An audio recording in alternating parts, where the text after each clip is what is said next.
औज़ुबिल्लाहि मिनश्शैतानिर्रजीम बिस्मिल्लाहिर्रहमानिर्रहीम। मैं हूँ आपका मेज़बान अनीसुद्दीन रूमी। उम्मीद है आप दोस्त सब खैरियत से होंगे। आप देख रहे हैं रूमी कल्ट टीवी।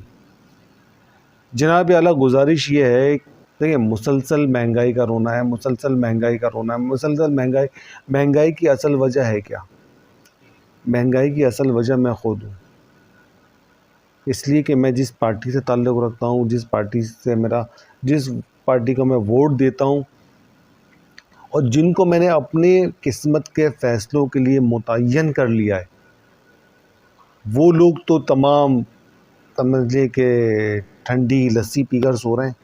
किसी को कोई गर्ज़ व ग़ाइज़ नहीं है कि लोगों की ज़िंदगी किस तरह से गुज़र रही है, लोग किस तरह से। वो लोग कुछ अरसे पहले जो महंगाई के ख़िलाफ़ खड़े हुए थे कि जी महंगाई बहुत है, इमरान खान के इत्तेहादी भी बने, महंगाई बहुत है, महंगाई के ख़िलाफ़ रैलियाँ भी निकली, करोड़ों रुपए उन रैलियों के ऊपर भी खर्च हुआ। लेकिन महंगाई उसके बाद तकरीबन 4 से 5 गुना तक मज़ीद बढ़ चुकी है। 400-500 गुना तक बढ़ चुकी। कोई वो अशिया खुर्दोनोश जो उस वक्त कीमत अमेजिंग कर रहे हैं, एक मिसाल दे रहे हैं कि 50 रुपये की थी, आज वो चीज़ 200 रुपये की है। लोगों की के दस्तरस से बाहर हो चुका है तमाम। इसके ज़िम्मेदार आप और मैं ख़ुद हैं। इसलिए कि हम चुनाव करते हैं उन लोगों का, हम ही चुनाव करके उन लोगों को लेकर आते हैं, उनके जलसे जुलूसों को कामयाब करते हैं। यार देखिए, छोटी सी बात है, छोटी सी मिसाल है। आप इतनी बड़ी बड़ी सियासी पार्टियां लेकर बैठे हुए, जो तमाम पार्टियां, मैं तो अभी किस शहर की बात करता हूं, कराची की बात करता हूं, कि जो वो तमाम पार्टियां जो पूरे पाकिस्तान के अंदर रन करती हैं, वो तमाम तर पार्टियां कराची के अंदर मौजूद हैं।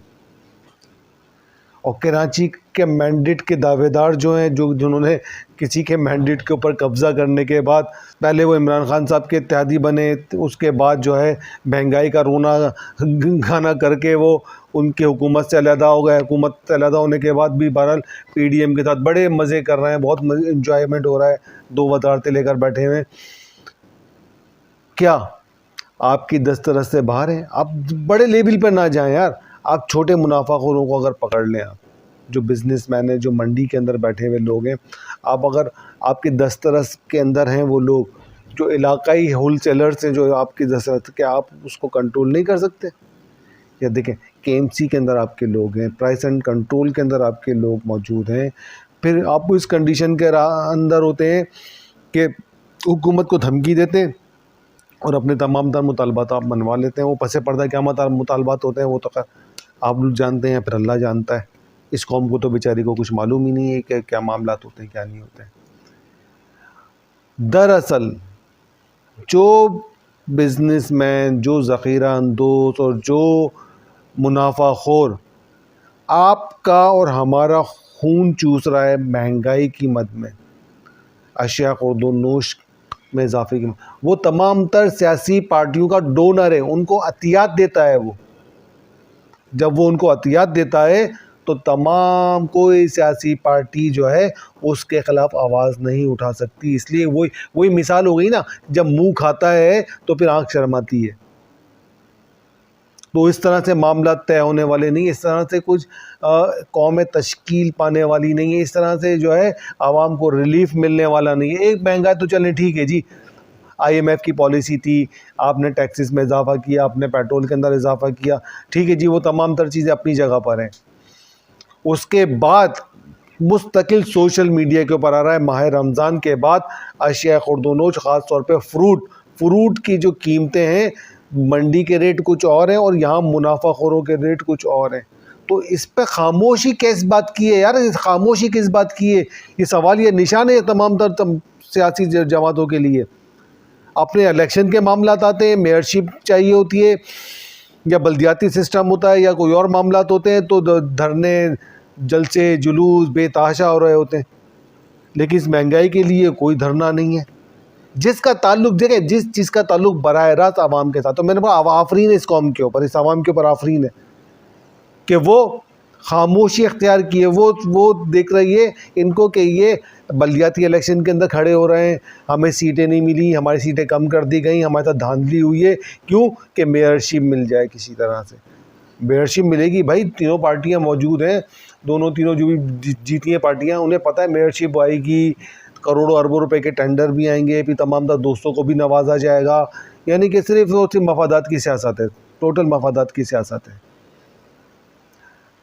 आवाम का ताल्लुक बराह रास्त जिन अशिया खुर्दोनों से है, तो इसके अंदर तो तमाम तर सियासी जमातों को चाहिए था कि वो एक प्लेटफॉर्म पर खड़ी हो जाती कि जी हमें अपने लोगों को, अपने यहाँ बसने वाले लोगों को, जो हमारा वोटर है, जो हमारा सपोर्टर है, जो हमें हर तरह से सपोर्ट करता है, उनको रिलीफ देना है हमें। नहीं, ऐसा नहीं हो रहा। ऐसा सब भंग पी कर सो रहे हैं, को ठंडी हवाओं में सो यार, उनको तो फ़र्क नहीं पड़ता ना यार। वो नेता जिन जिन जिन लोगों ने आपके वोटों के ज़रिए से, आपके एतमाद के ज़रिए से असम्बलियों में गए और बड़े बड़ी जिम्मेदारियां, बड़े बड़े ओहदे हासिल किए, वो तो करोड़पति अरबपति लोग हैं ना। उनको तो नहीं पता आटे चीनी का भाव क्या है, उनको किसी को नहीं पता आटे चीनी का भाव क्या है। तो हमारे नौजवानों को इस बात को सोचना पड़ेगा, हमारे नौजवानों को इस बात को सोचना पड़ेगा।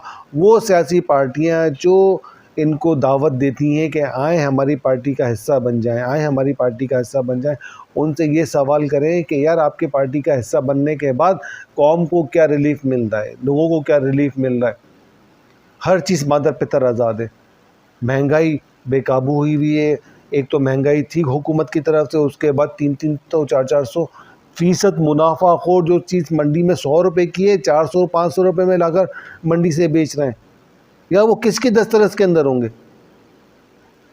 उसको कंट्रोल कौन करेगा भाई? इसको कंट्रोल कौन करेगा? सब कुछ पता है आपको, सब कुछ हो सकता है, सब कुछ किया जा सकता है, लेकिन तमाम तर जगहों पर काली भेड़ें मौजूद हैं जो ऐसा करने नहीं देती हैं, जिनके मफादात वाबस्ता है, जो नहीं चाहती।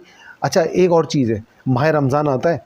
माह रमज़ान तो एक बाबरकत महीना है, माह रमज़ान का, उसमें तो रहमतें समेटने का महीना है, अल्लाह की इबादत करने का महीना है। इबादत तो खैर हमें पूरे साल करनी चाहिए इबादत, उसके लिए कोई टाइम को मुतय्यन नहीं है। अल्लाह ने 5 टाइम हमें नमाज के लिए बुलाया, हमें 5 टाइम उसकी नमाज़ पढ़नी चाहिए। उसने कुरान शरीफ उतार दिया अपने रसूल पाक हज़रत मोहम्मद मुस्तफ़ा सल्लल्लाहु अलैहि वसल्लम के ज़रिए से, हमें उसकी स्टडी करना चाहिए।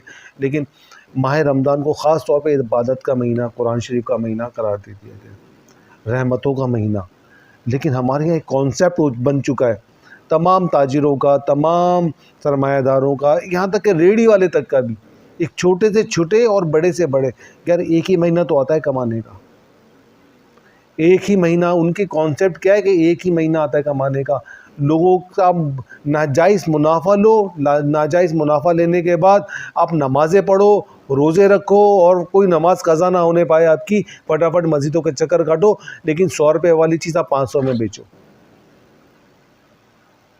इस्लाम का दर्स तो ये नहीं, ये तो मुनाफ़क़त है, ये तो मुनाफ़क़त है। हम इस्लाम के साथ मुनाफ़क़त कर रहे हैं, ये हम धोखा दे रहे हैं। हम अपने अल्लाह को भी धोखा दे रहे हैं। अल्लाह को तो सब कुछ पता है, उससे तो हम कुछ छुपा ही नहीं सकते।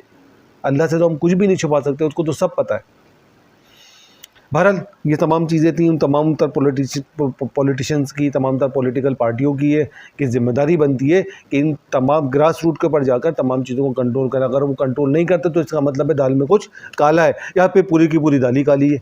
अच्छा जी, इमरान खान साहब के हवाले से, इमरान खान साहब को जो है वो 7 मुकदमात के अंदर जो है ज़ाबूरी ज़मानत उनकी मंजूर हो गई। इस्लामाबाद हाई कोर्ट के अंदर आज पेशी थी, वहाँ गए थे। और अच्छा, जवाब शिकवा और जवाब शिकवा, एक ख़त जो है आरिफ अलवी साहब ने लिखा था, और दूसरा ख़त जो है शहबाज शरीफ साहब ने उसका जवाब भी दिया है। आइनी मनसब, ये आइनी मनसब का आइनादार नहीं बल्कि हुकूमत मुखालिफ ख़यालात के हामिल है। उनके ख़त के बारे में इन्होंने कहा है, वज़ीर-ए-आज़म सदर से मशावरत का पाबंद नहीं होता।